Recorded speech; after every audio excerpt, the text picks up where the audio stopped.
Hi everyone, Cari here. Thanks for joining me on another video about testing tidbits. In this video, we are talking about specs of the test.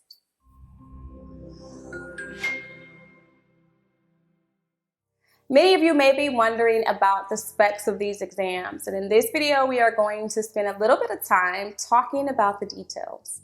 What's important to know about these exams is that there are two certifying bodies. One is known as SHRM and the other is HRCI. Each of these certifying bodies will have different requirements. I want you to be sure you narrow down which exam you will be taking. First on the list of specs is eligibility. To be eligible for the SPHR, you must meet one of the following conditions for education and/or experience. If you have a master's degree, you must have at least 4 years of experience in a professional level HR position. If you have a bachelor's degree, you must have at least 5 years of experience in an HR professional position. And if you have anything less than a bachelor's degree, you must have at least 7 years of experience in a professional level HR position. To be eligible for the PHR, you must meet one of the following conditions for education and/or experience. If you have a master's degree, you must have at least 1 year of experience in a professional level HR position. If you have a bachelor's degree, you must have at least 2 years of experience. And anything less than a bachelor's degree, you must have 4 years of experience in a professional level HR position. Now we're going to talk about SHRM's eligibility requirements. I'm going to flash these eligibility requirements on the screen because it is segmented by people who have degrees in an HR related program and folks that have degrees in a non-HR related program.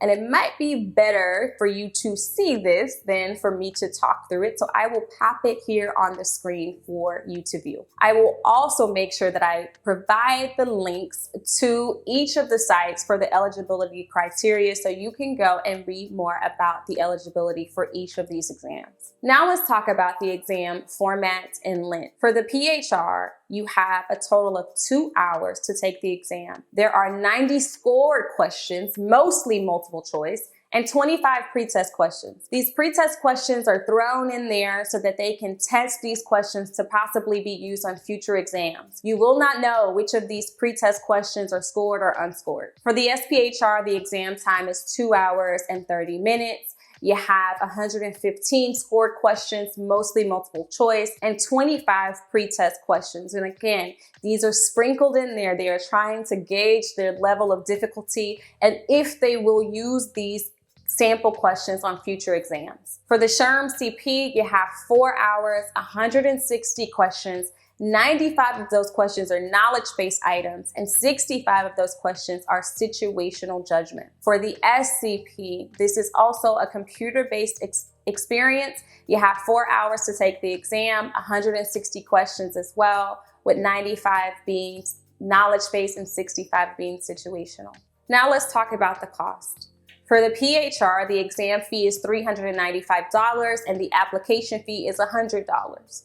For the SPHR, the exam fee is $495 with the application fee of $100. For SHRM exam fees, sometimes they offer early bird specials and it's typically $100 off if you are a SHRM member and also for non-SHRM members. The standard exam fees, though, are $375 for SHRM members and $475 for non-SHRM members. For the exam windows, for the HRCI exam, this is those PHR, SPHR exam, you can take them year-round.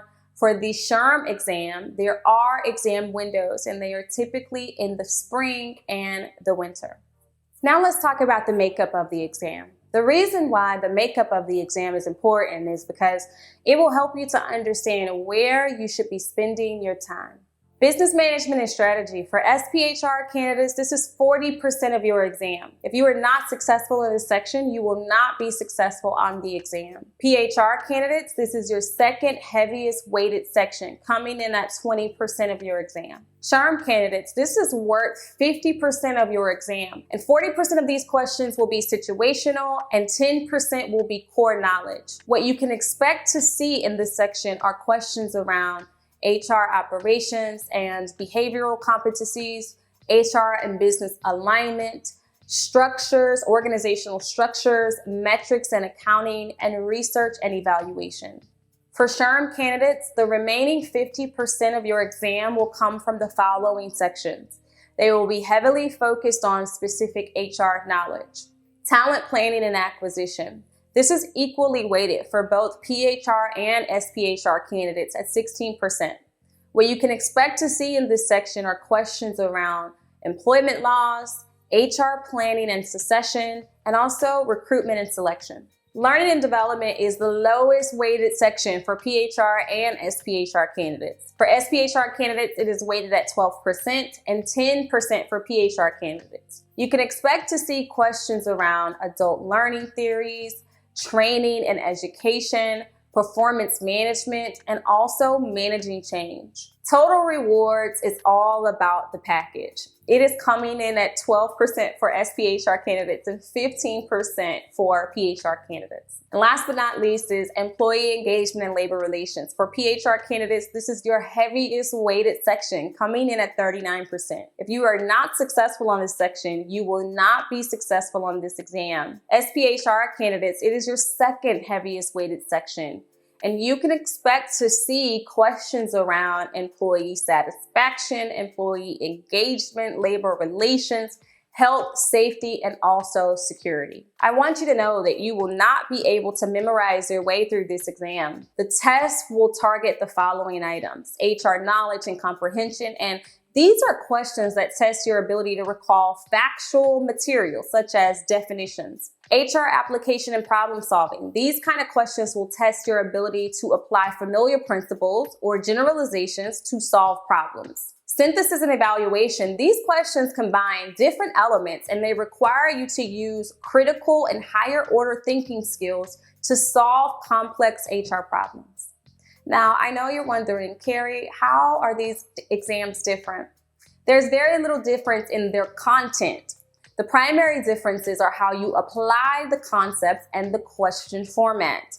There are a lot of situational questions in the SHRM exam, so you want to ensure that you condition yourself to reading cases and not being overwhelmed by the amount of information. Many people believe that the PHR is focused on technical and operational aspects of HR. Other folks might argue that SHRM is focused on the strategic planning aspects. There is no evidence for either of these arguments, and there is no data that employers prefer one over the other. The way the SHRM material might be organized may seem scary. Don't be alarmed. The material is almost identical to what you would see on your PHR and SPHR exams. Both of these exams are equally challenging. Don't underestimate them. You are capable of success on either of these exams. Now, I want you to go and get those letters. If you like this video, don't forget to like, comment, and subscribe. If you have some questions for us, you can always send them to us at info@hrdefined.com, and we will see you on